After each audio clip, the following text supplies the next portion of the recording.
Shalom Bapak Ibu Saudara yang terkasih di dalam Tuhan. Kita berjumpa lagi, saya percaya kita ada sampai hari ini semua karena anugerah dan kebaikan Tuhan. Berhenti menyalahkan orang lain.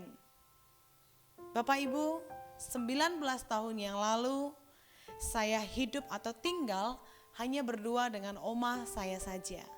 Karena tidak punya uang sama sekali dan kami sangat kesulitan untuk makan, kami pergi ke rumah teman oma saya.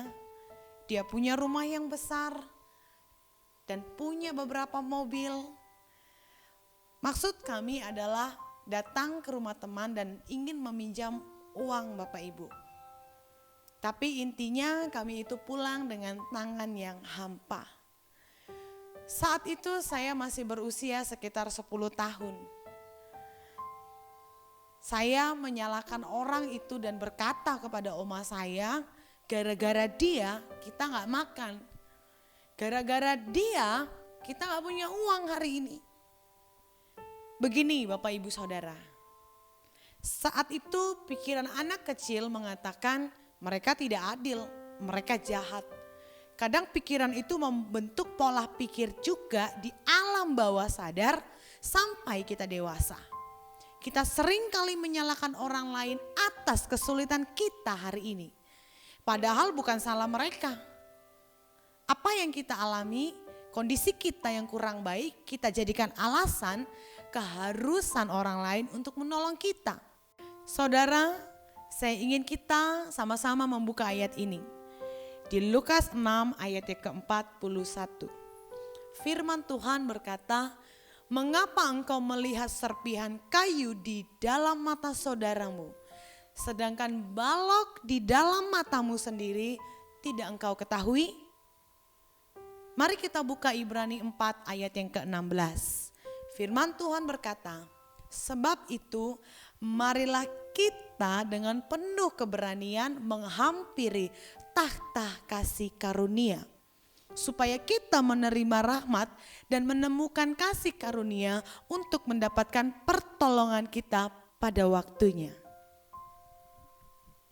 Saat kamu susah, satu, berhenti menyalahkan orang lain seolah-olah orang itu berhutang kepada kamu. Begitu gak dapat pinjaman, pasang status. Dunia ini tidak adil, hanya Tuhan yang adil. Aku ini siapa? Aku ini hanya orang yang tidak punya. Atau kalau kasar kita akan tulis dasar pelit. Pinjam 1 juta aja alasannya banyak. Dasar orang itu kikir. Bapak Ibu, berhenti meratap karena saudara-saudaramu atau temanmu tidak mengulurkan tangan. Memang mereka tidak wajib menolong kamu.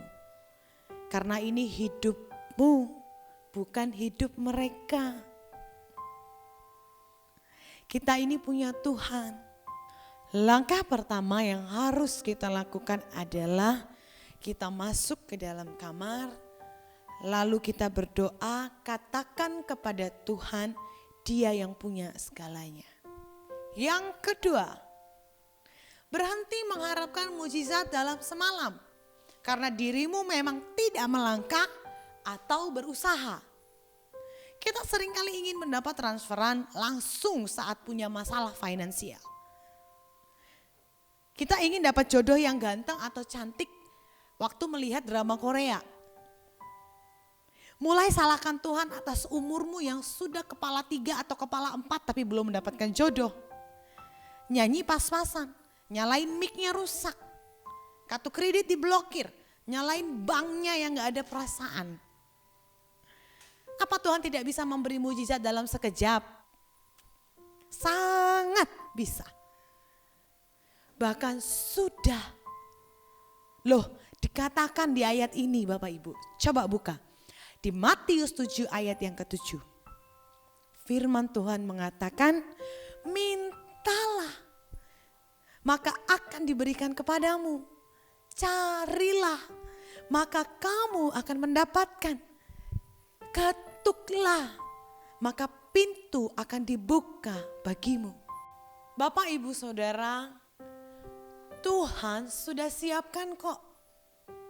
Masalahnya kita ini mau melangkah ke sana untuk mendapatkan apa yang kita minta atau enggak. Kadang kita hanya diam saja. Minta berkat itu datang, diantar langsung ke depan kita. Kita minta pekerjaan yang layak. Tapi buka koran atau internet atau cari lowongan aja kita enggak. Kita minta istri atau suami yang ala-ala Korea. Ke youth aja kumpul males. Ke gereja aja enggak pernah. Bukan berarti tujuan ke gereja kamu mencari jodoh loh ya. Intinya saya ngomong ini ya kita harus bersosialisasi. Saudara, stop komplain dan mulailah melakukan sesuatu. Karena jika kita komplain, kita akan menempatkan diri seolah-olah kita korban. Seolah-olah kita orang yang paling kasihan di seluruh dunia.